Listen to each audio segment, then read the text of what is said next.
The origin of language in science perspective. The scientific theory is more emphasis on the facts or the result of observation through the process of human inquiries. This theory is more often referred to hypothesis about the origin of language. After finding the traces of human language in different locations, later these hypotheses evolved to become more serious because of the sufficient knowledge-based representation.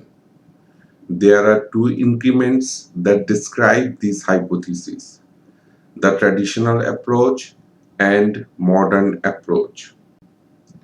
First, we will discuss the traditional approach. Pooh theory. The approach was much influenced by traditional assumptions derived from a simple observation about the emergence of the first language. For example, on Psammetichus research conducted in Egypt, the story of the first language according to the Chinese, Japanese, and even Babylon. But in the late 18th century, origins of language speculation moved. This is called organic phase, pioneered by Johann Gottfried von Herder. He argued that it is not appropriate language for divine grace. In his opinion, language born of the human impulse to try to think. Language is the result of which instinctively jerk like a fetus in the birth process. This theory, together with the start of human evolution, the appearance of initiated by Immanuel Kant during the same period, which was followed by Charles Darwin. According to Darwin, in The Descent of Man in 1871, the quality of human language with the language of animals differs in degree only. Human language, as the man himself, comes from a primitive form, perhaps the only emotional expressions. For example, feelings of annoyance or disgust born to remove the air from the nose and mouth, heard as poo or fish. This theory is called the Pooh theory. There is a great contradiction between the modern theory of Mr. Noam Chomsky and Mr. Charles Darwin. As per Noam Chomsky, 90,000 years ago, a mutation happened in one individual. He did not mark that individual as Adam, he called Prometheus for some reason, and from there it spreaded to all other people and eventually created all the language of the world. But Mr. Charles Darwin argued that laying any complex organ like language is like the liver or like the heart or the brain must have evolved through successive numerous time in slight modifications, and if anybody could find an exception to that, then it would destroy his theory of evolution. But Mr. Noam Chomsky's theory then might be that one case, and if Mr. Chomsky is right, then evolutionary theory would be destroyed in Darwin's own terms. Ding dong theory. After that, Mark Muller introducing ding dong theory called nativistic theory.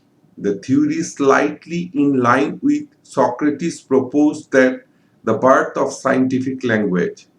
According to this theory, humans have a special instinct ability to issue an expression of speech for each impression as a stimulus from the outside.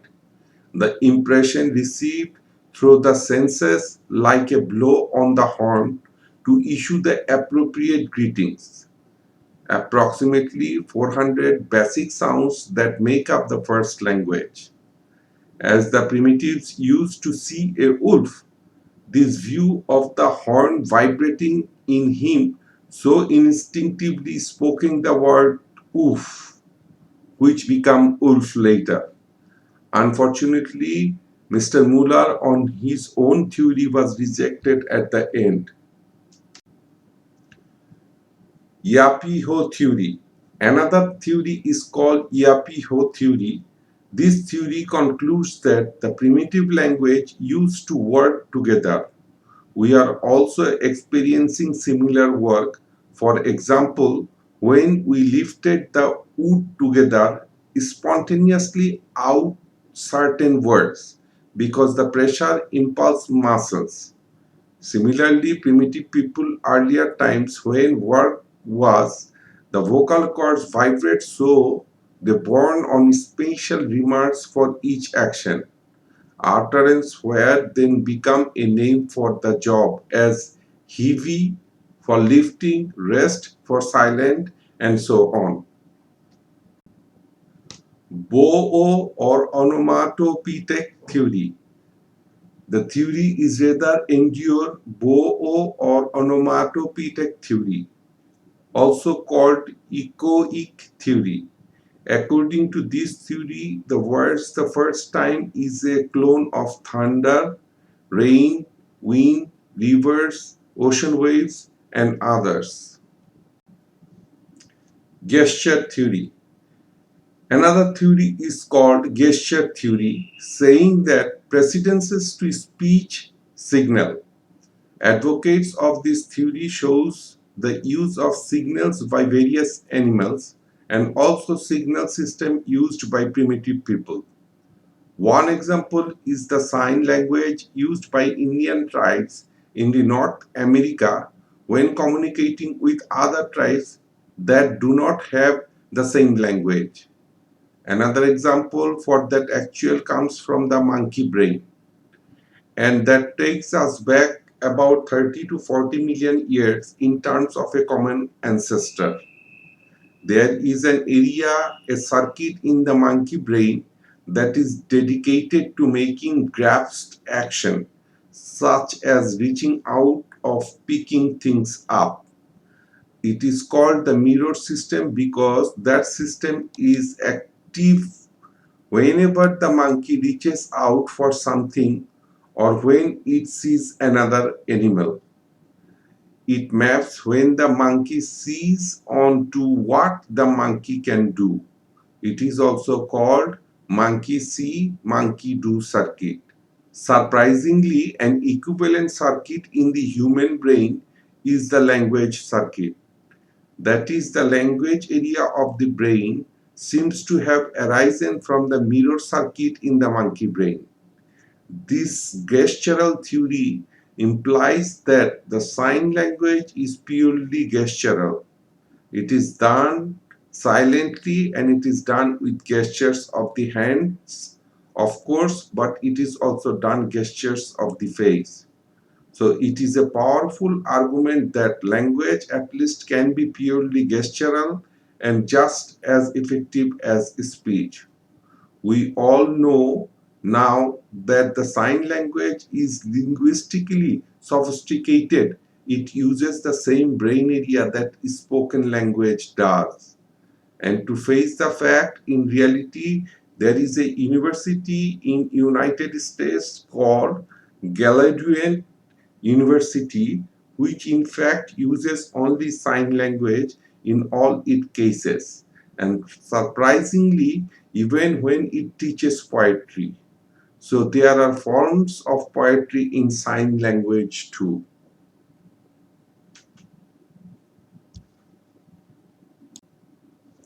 What happened between us and apes?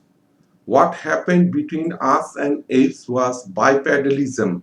So at some point in human evolution beginning really from where we switched from ape and we gradually became more and more upright, and that of course freed the hands and the face for a gestural kind of communication. And that is the point where some scholar believes began to become sophisticated, where we began to able to create meanings by combining gestures in various ways. It may probably develop into a form of mime so that people began to mime things when they wanted to talk about something. It may probably begun as a language-like thing beyond what apes can do from about 6 to 7 million years, but especially about 6 million years ago. What happened there was increasing bipedalism through that period, and we probably became fully bipedal about 2 million years ago. The full bipedal provide us a better canvas to play on if we try to understand how language came about. It makes more sense than surprisingly there was a sudden mutation 90,000 years ago as per Mr. Noam Chomsky that suddenly gives us language which does not make any biological sense. Thank you for your precious time for watching this video. We conclude here the part 5. In the next part, we will see the modern approach. Stay home and stay safe.